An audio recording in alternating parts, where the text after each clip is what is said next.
like to call to order the August 12th, 2024 Planning and Development Committee meeting. Please call the roll. Here. Here. Munn? Here. Lencioni? Yes. Gem? Here. Petrilla? Here. Wardball? Here. Bessner? Here. Weber? Here. Awesome. So to get started, I am looking for a motion to approve the omnibus vote for today. So move. Second. I've got a motion by Wardball and a second by Munn. Please call the roll. Gem? Yes. Petrilla? Yes. Wardball? Yes. Bessner? Yes. Weber? Yes. Sokaitis? Yes. Bongard? Yes. Munn? Yes. Thank you. So moving on to community and economic development, item A, Plan Commission recommendation to approve PUD preliminary plan and minor subdivision, final plat for Chipotle, 3790 East Main Street, Charlestown Mall, PUD. Take it away. Thank you. Good evening. So SC Out Parcels LLC has filed applications for a PUD preliminary plan and minor subdivision final plat, seeking approval of a commercial development on the vacant 1 acre outlot parcel in the Charlestown Mall PUD. It is north of Main Street and west of the Starbucks Verizon store. Part of the proposal is to split the lot into two, with the building on one and parking on the other. I believe that this was warranted or wanted by the mall ownership to do it that way. So that's what they're proposing. It also is proposing a 2,350 square foot single-story brick building with a drive-through pickup lane for mobile orders only. So you will not be able to order at the drive-in and then pull up. You'll have to order online and then go through the lane. Site access is off of the Mall Ring Road, and as part of this project, removal of portions of the mall parking lot will be removed to offset the stormwater implications for the new property. With that, I can answer any questions, and I believe the applicant is also present if there's any questions. Do we have council on the, or do we have questions on the committee? Okay. Thank you. So this drive-through is for pickup for mobile orders only. Correct. Now isn't that going to be confusing? People are going to see a drive-up and they're just going to pull in. Is that going to be an issue? I believe that there is signage on the mobile site, so you may see people kind of go through and then realize, oh, I can't order, and then they'll have to park and then order and then go through again. I believe that will most likely happen for the first, several times somebody goes there, probably. Okay. I was just making sure they took that into account, because that's something that I don't think we have anything like that now. Okay, thank you. I have a question. This is just a subdivision, but regardless of the functionality of a drive-through, it would still be a special use and go through that process, right? So the mall originally, when it was the quad was established, that drive-throughs were allowed and not as a special use up to a certain limit. So this is just for the PUD preliminary plan for the specific site and not specifically for a special use for the drive-through portion of it. So the drive-throughs would be permitted from the original PUD, and now we're just subdividing the PUD. Correct. Okay. Move for approval. Second. I got a motion from Wardball and a second from Petrella. Please call the roll. Gem? Yes. Petrilla? Yes. Wardball? Yes. Bessner? Yes. Weber? Yes. Sokaitis? Yes. Bongard? Yes. Munn? Yes. Thank you. That passes. So, Plan Commission recommendation to approve a PUD preliminary plan for Audi parking expansion Pine Ridge, PUD Lot 17. Thank you. Thank you. A PUD preliminary plan has been submitted for this property in the Pine Ridge Park PUD. Proposes construction of a parking lot for the adjacent Audi dealership at Randall and Woodward Drive. The 64 stall parking lot will be used by the dealership for vehicle inventory, and the remainder of the property will remain available for future development. Plan Commission reviewed the plans on August 6th and recommended approval. Thank you. Questions from the committee? Move for approval. Motion by Gim. Second by Wardball. Please call the roll. Gem? Yes. Petrilla? Yes. Wardball? Yes. Bessner? Yes. Weber? Yes. Sokaitis? Yes. Bongar? Yes. Munn? Yes. That passes, thank you. Moving on to 4C, Plan Commission recommendation to approve a PUD preliminary plan, the Oaks lots 7 through 12, part of Fox Lake PUD. PUD preliminary plan has been submitted by Polano Property Group to construct 6 townhomes on the last remaining vacant lot in the Oaks of St. Charles townhome community, located off Roosevelt Street near Route 31. The Oaks was developed in the 1970s, and at that time, all of those lots were developed except the subject property, which has remained vacant. A 6-unit townhome was planned for that lot. Now proposed is construction of 2 buildings, each with 3 units. Driveways will be off White Oak Circle. The building rears will face Route 31, similar to the development pattern of the existing townhomes. The building placement is consistent with the existing. Architectural style is inspired by the existing townhomes, but modernized. And the Oaks Townhome Owners Association has provided a letter of support as well. Plan Commission reviewed the plans on August 6th and recommended approval. Thank you so much. Committee, questions? Move for approval. Second. Hang on, where was my motion? Motion from Petrella, second by Gam. Please call the roll. Gem? Yes. Petrilla? Yes. Wirball? Yes. Betzner? Yes. Weber? Yes. Kulturitis? Yes. Bongar? Yes. Munn? Yes. That passes. Moving on to 4D, Plan Commission recommendation to approve a general amendment to Title 17 of the St. Charles Municipal Code, zoning ordinance pertaining to miscellaneous updates. Yes. So the city has filed a general amendment to update several sections of our zoning code, just to kind of several different reasons. One of the reasons is to kind of clarify specific uses that we've seen kind of pop up in the last few years, and then others is to kind of codify our interpretation of the code.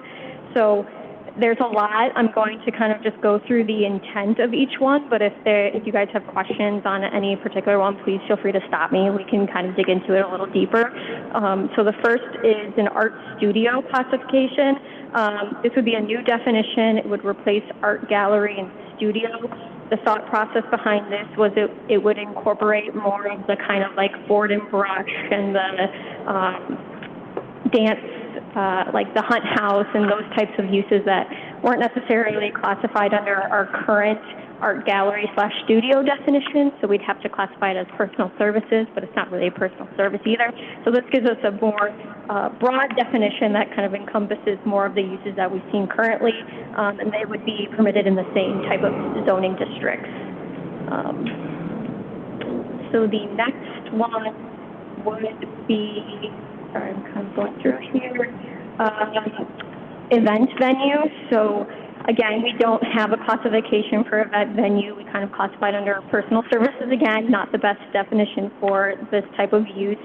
So what we have done here is created a definition for event venue and then have also allowed it in the BCVR CBD1, or BCMVR is permitted uses and then special uses as a CBD1 and CBD2. This allows us to have a little more oversight into these types of uses moving into the downtown and making sure that we have enough parking to provide this use. The next would be a cafe. Again, we would be removing the coffee and tea room use, which is kind of like Starbucks when it was classified as a coffee tea room. This cafe definition kind of broadens that category and allows for more types of uses that we've seen wanting to come into our town. It would be allowed in the same general areas as the coffee tea room and require the same parking requirements. So carports, this is just clarifying that they are not permitted as permitted encroachments into any of their yards. So it's currently not listed in that encroachment table, so we get a lot of inquiries about that. This would clarify that it's not allowed and would also count it towards lot coverage and building coverage, such as a garage would. So it kind of lumps it in. So people don't think there's an incentive necessarily to doing a carport as opposed to a regular garage. Following that line, detached garages and through lots in the RT districts. So there are 47 through lot properties. Most of them are located within the RT districts. Many of these lots either have no garages or detached garages, as you know, with the current zoning code. The code currently requires detached garages to be set back the distance of the rear yard, which is often 5 to 10 feet further than the front yard requirement. So what we're proposing is to allow them as permitted encroachments into the rear yard if through lots in RT districts only, but they shall be set back at least the distance of the front yard of the district, so the same line of homes would be maintained, but it would allow for a little extra room for somebody to propose a detached garage in that district. The next is a breezeway. We're just clarifying the definition to include that a breezeway, they can't have sides at all, and they shall be entirely open at all times without any temporary or permanent windows, doors, walls, screens, or any type of enclosure.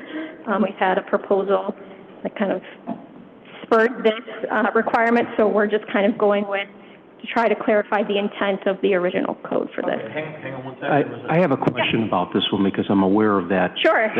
situation. So would the zoning board of appeals be able to overrule this?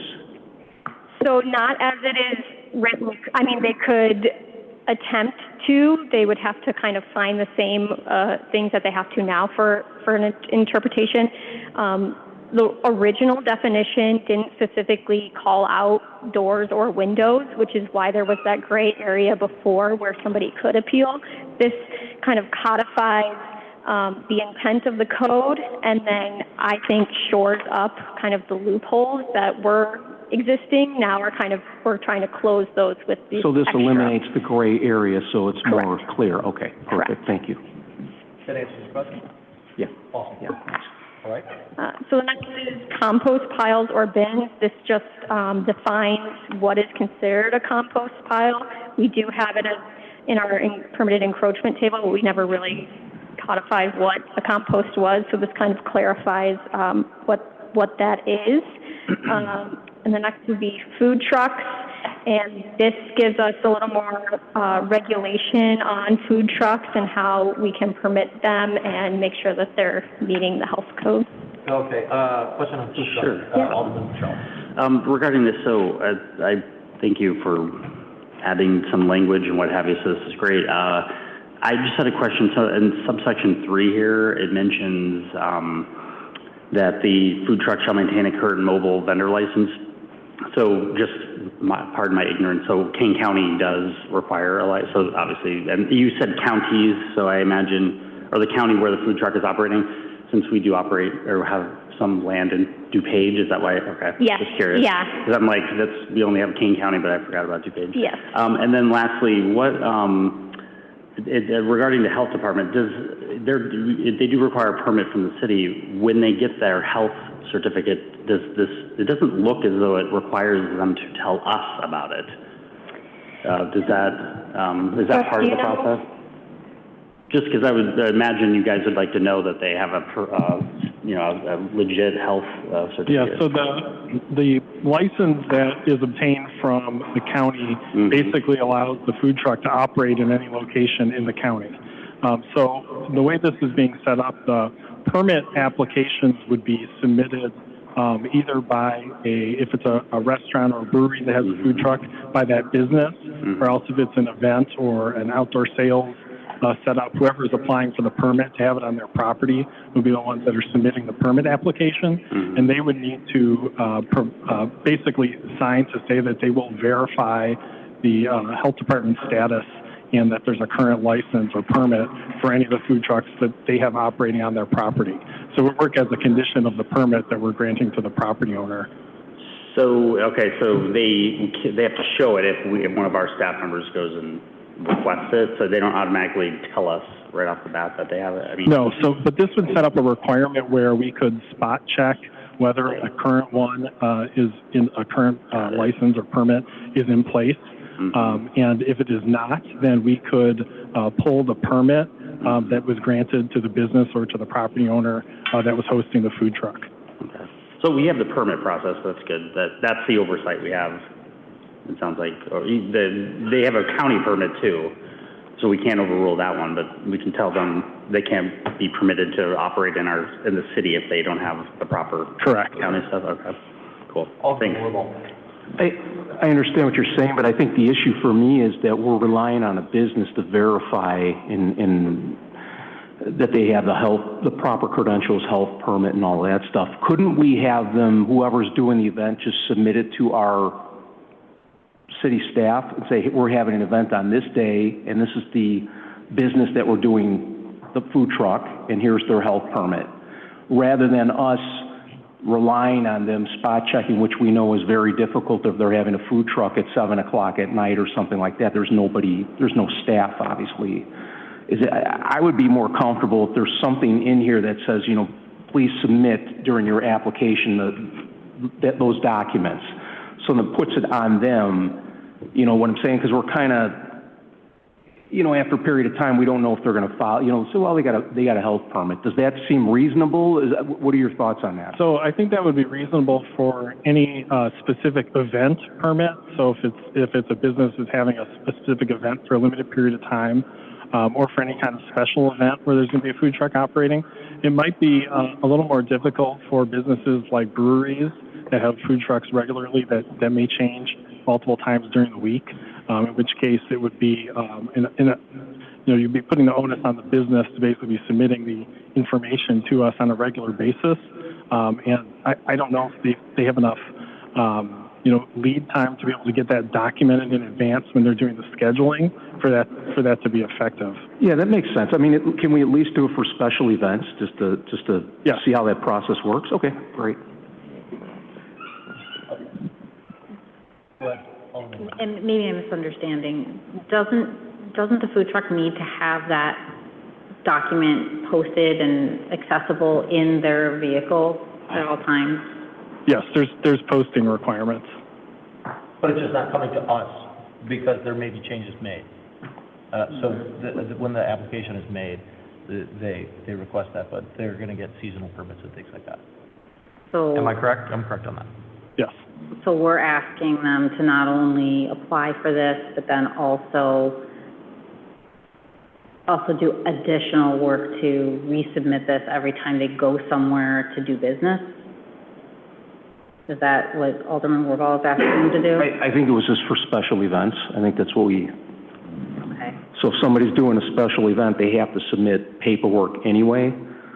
So then they should probably submit, we have the proper credentials, the, health certificate and things of that nature. And the reality of it is, we don't know if they're going to post it in the truck, right? We don't know that. We're not standing out there at 7, 8 o'clock at night. So I feel better from a safety point of view to at least do this and see how it works out. And if we need to expand it, fine. If it works out the way it should, I'm fine with the way it is too.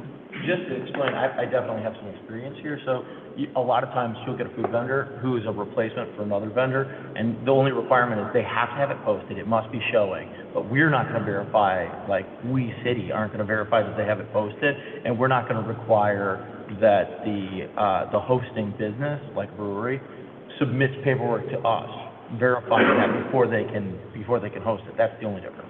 But we're only asking for this for special events. We're not asking... Yeah, right. Yes, because we wouldn't ask for, and correct me if I'm wrong, Russ, but we wouldn't ask for, if they're getting, license to hold this throughout the season, we're not asking for specific information on every single food truck that they may be hosting. Okay. The reason I'm asking is that sounds like a heavy burden on staff to collect and right, and that's why we're not manage. for those seasonal permits. Okay. We're not asking for that because it would be. But if they don't have if we spot check and they don't have the requirements, then we can hold the hosting business accountable. Okay.